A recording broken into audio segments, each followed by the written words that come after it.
Welcome, everybody. This is the Peace Please podcast. I'm here with our first guest, my mom. Hi. So, I chose my mom. She's the most accessible person. She lives here. I live here. You know, pretty easy choice there. And she was willing to. Oh, this is gonna be a problem. I have all my notes on her phone because I'm using my phone to record, and it just locks. So Maybe I should. Oh, you couldn't use my phone. Okay. So we're gonna be talking about culture and like the background of like our family. I don't really know a lot. Hopefully, my mom can answer these questions. We'll see. Yeah. Well. Okay, Mom. First question. Yes. What do you know about where your ancestors came from? So my grandfather is from Italy, Genoa, Italy.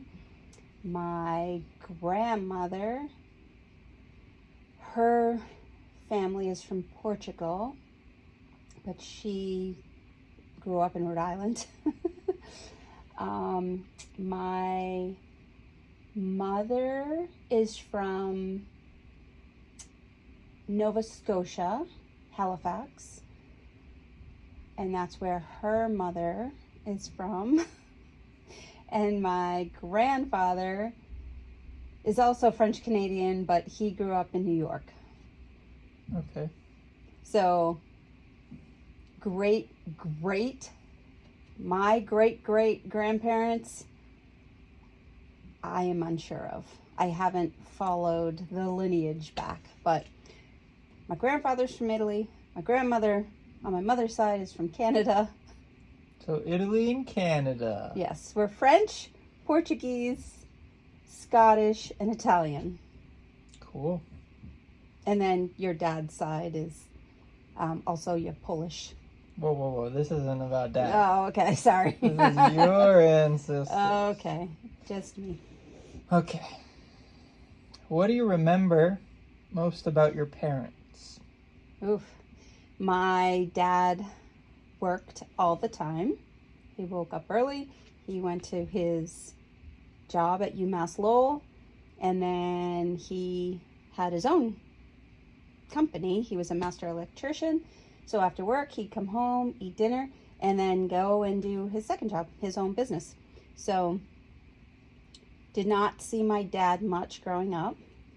My mom, as you know, your grandmother, is very quiet, kind of meek type person. I am the opposite. So I would ask my mother questions that she just either didn't want to answer or didn't know the answers to. I remember trying to get her to come outside and play with me, and she gave me a piece of paper and a pen and said, "Go count the birds that land on the lawn." That's what I remember. So That's not very good. no, and that's horrible. I hope my mother never sees this, but she's a wonderful lady. She did the best she could. But yeah, that's one of those childhood memories. So you're probably more like your dad. Yes, I would say absolutely yes. Cool. I could keep going on that subject if you want me to. We can maybe circle back to it if we have Okay. time. When and where did you grow up? I grew up in Lowell, Massachusetts in 1972. I'm old. Not that old. Yeah, Centerville. I mean, it was fun. It was before the internet, so we were outside playing all the time. You know, it was good. I had a great childhood, in my opinion. So. Nice. Yeah. Who or what was the most important to you in your early childhood? Who or what? That is a great question. I didn't write these questions. Great question to the teacher, I guess. This is probably going to be controversial, but I would say my friends. And the reason why is because, as I said, my dad wasn't around much because he was always working. And my mom was kind of to herself. I mean, we would have conversations, at the dinner table, her and I, don't do drugs, don't drink. Her father was an alcoholic, so that was a big thing with her. Which I'm glad we had those conversations, because when it did come time for me to be around my friends that were drinking, I said no and would leave. So it was good. But no, I think just because I was with my friends so much, we were always out doing things. So it's funny because I sit here and go, did they influence me? But they didn't, because I didn't drink, I didn't do drugs, and a lot of them did. They stole, I never did. So I don't know. Now this is like psychology, because I'm wondering, is it just that, my mom is a very good person and she raised me to be a good person. I don't know. That's interesting. And I still don't know what the answer is, because I'm saying friends, but then as we're talking about it, I'm like, they weren't like, as we got older, they did the drinking and the drugs, and I had a boyfriend. I guess I had a boyfriend since I was 14 years old. I always had a boyfriend, and they were always long relationships. So maybe that's what kind of helped me stay out of that. I'm not sure. I don't, it's funny, I don't know the answer. So maybe most important thing, having friendships, and animals, having the right people to guide you. Right. And animals. I always had dogs growing up, and oh my gosh, there was always a dog, which, as an adult, I sit here and go, why do we have so many dogs? They either, ran away, got hit by a car, like horrible things, where as an adult, I've had 3 dogs, and I've had them all the way to their end, you know what I mean? So, well, now Leo 4, I guess, 2 at once. But anyway. Yeah. Well, that's why you had so many dogs, because they didn't survive. I know. Okay, when and where did you go to school? High school, college, middle school, like Anywhere. all the way through. Whatever you want to talk about. Okay, so maybe like your most memorable school experience.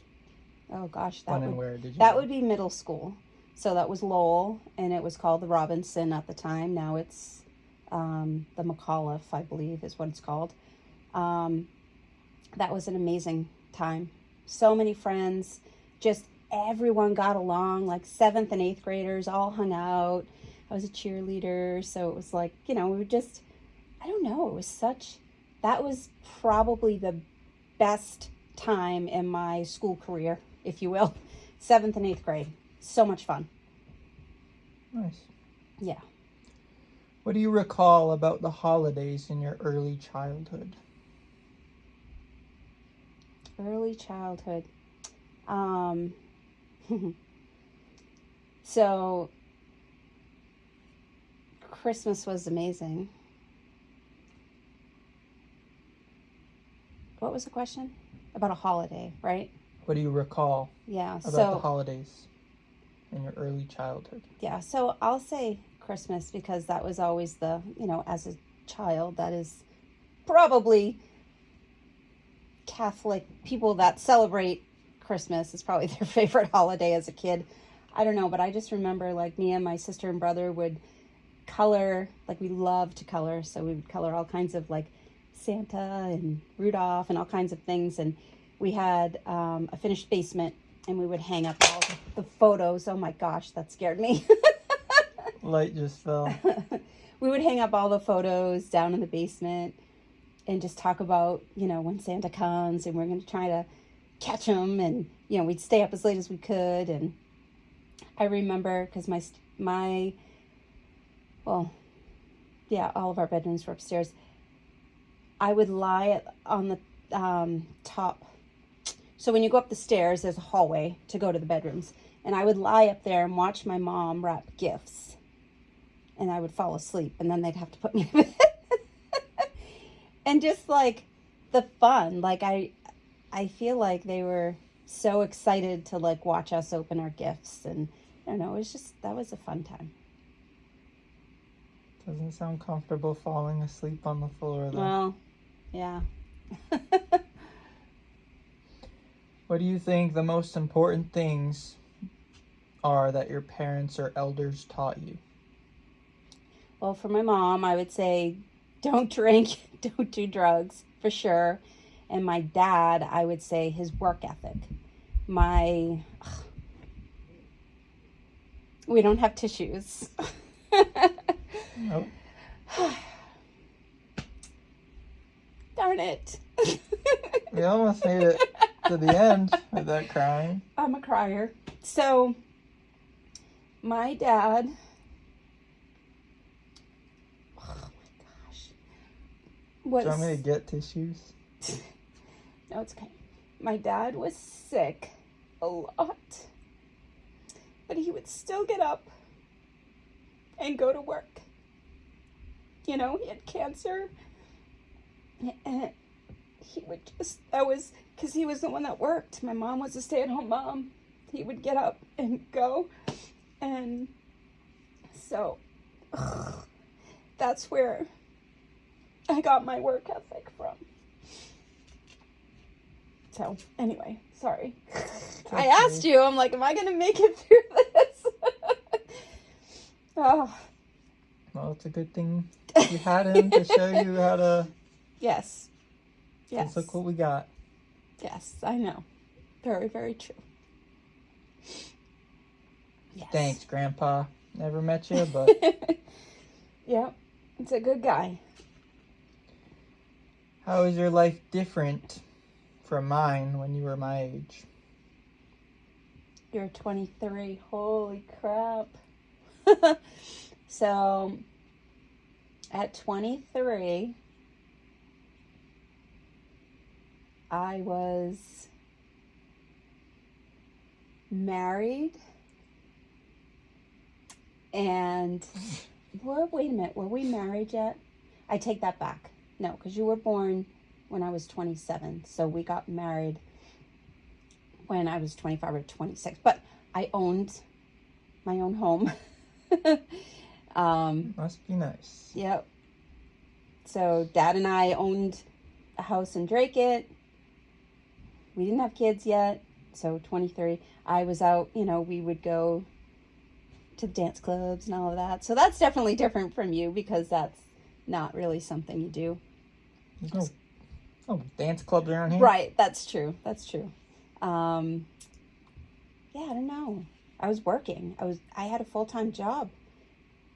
Yeah, because I got my associate's degree right out of high school, so I only went to college for 2 years. My dad wanted me to go for 4, but I was like, I'll go for 2, go get a job, and then go back. Don't do that, because I am working on my bachelor's degree, I have 7 classes left, and it's taken me 12 years, because I've taken classes here and there, and it's just better to get it over with,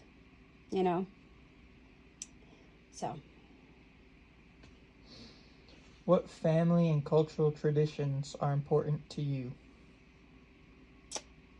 What family and cultural? Well, the family that's important to me is you and your brother. No, but the traditions.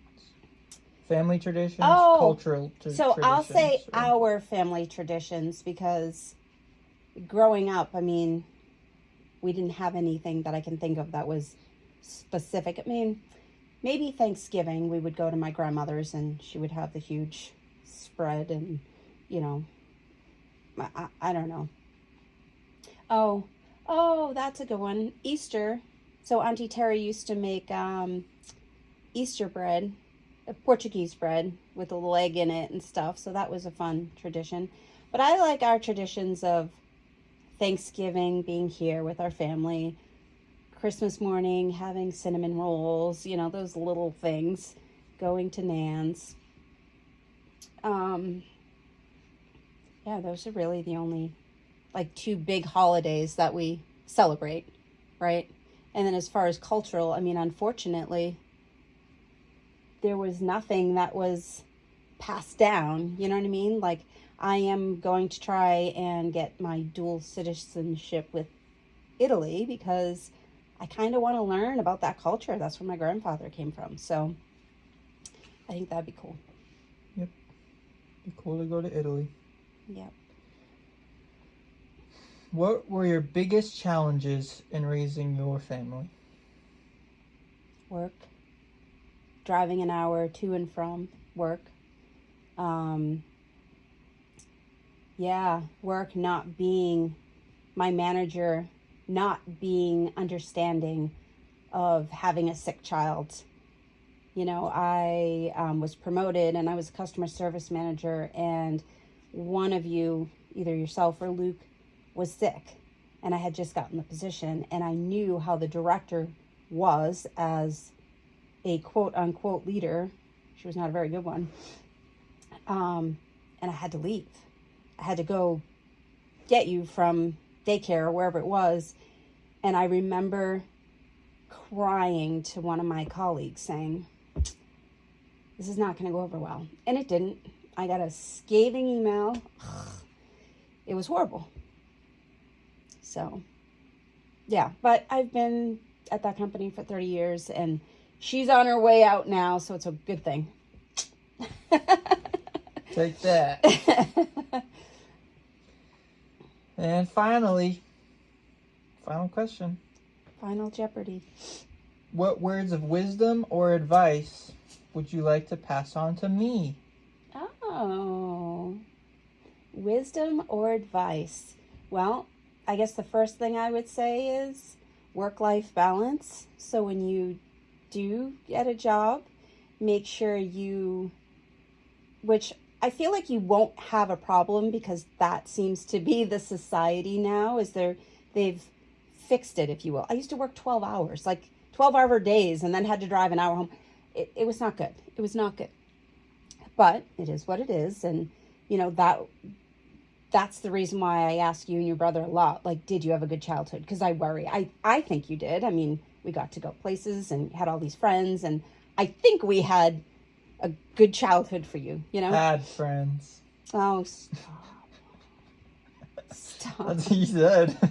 Well, you know what I mean? Like, no, like, we used to have parties together and all that. I know. But, yeah, I would say work-life balance, and I don't have to talk to you about drugs and alcohol because you already know this. You're freaking awesome when it comes to that. So I like that my body is a temple, which is a wonderful thing.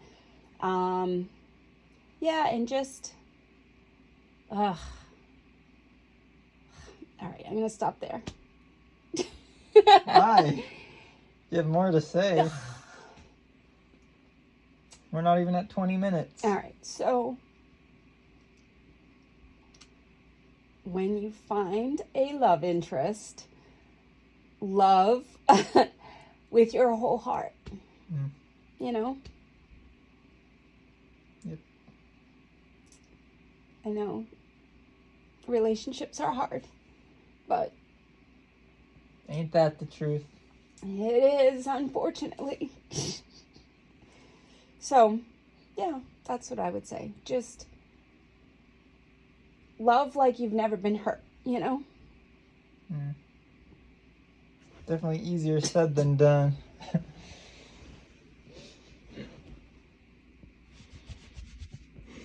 Love you. I love you too. You're such a wonderful son. Well, that's good. Darn it, I was hoping I wouldn't cry. Good content. Too much crying. Ugh. Just emotional. Yeah, that is true. Emotions are good. Yeah. Don't keep your emotions in. Nope, that's true. Get a therapist if you need one. Or just have a conversation with someone on a couch. There you go. That's true. Therapist is expensive. Yeah, well, if you have health insurance, you know, which we do. I think it's only $20 a session. Still, $20. This is free. I know, that's true. Yeah, this was nice. I like this. What class is this for? Development, culturally something, culturally relevant, culturally aware, something like that. Being aware of the cultures around the world and accepting everyone for who they are, because everyone is just a human being. Yes. And you shouldn't judge someone by the color of their skin, but the character in their heart. Yes. Yes, who they are. I am taking US history right now, and I'm reading such horrible, horrible things. Ugh, I hate it. And I know, it's just so sad. Like, I just had to write a discussion and post a discussion, and I was saying how all, like, these indigenous people and African Americans, they, like, lost their lives and everything was horrible because of these white men with egos. That's, like, all I can think of is, like, they thought they were better than everyone, and I hate it. I hate it. I hate it. I hate it. I wish there was a way to fix it. Yeah, don't we all? But that's why we need to vote, Vote. The problem is there's no one good that's running. So it's funny because before you were born, I always used to say, he might be president one day. I used to say that all the time. No. Yeah, but it's funny because I would say that, like, he may change the world, but you're going to change the world in a different way.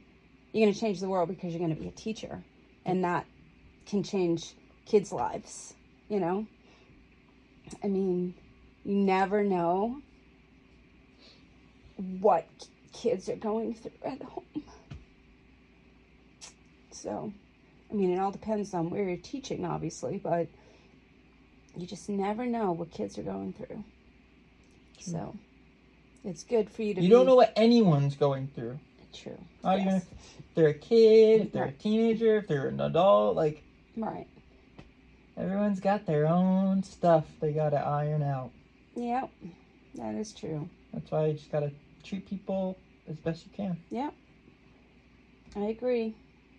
Sometimes I, driving in the car, I get angry at people because they're driving too slow or not using their directional or whatever. And it's like, you just have to realize, you don't know what they're going through. They could be thinking about, a loved one that's sick, or, they could just be a complete a-hole, but, Well, on that note. Yes. Thanks for coming on, Mom, being our first guest on Peace Please podcast. I love it. I love it. And thanks for watching. Bye.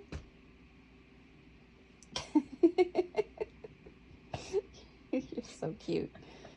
Hey, thanks for watching. If you made it to the end, that's super cool. If you watched all the way through, props. Long video. This could be a regular thing. If you want it to be a regular thing, drop some recommendations in the comments of who I could have on the Peace Please podcast next. Why is it called Peace Please, you may ask? Kind of just thought, like, abbreviation is kind of funny. PP podcast, kind of funny. And also peace. We need peace, please. Can we get peace? Like, world peace, please. I think with this podcast we can achieve world peace. So hit that subscribe button and drop a comment on who you want me to interview next. My dad, my brother. They're accessible too. They they're around. All right. Thanks for watching. Bye-bye. Bye-bye.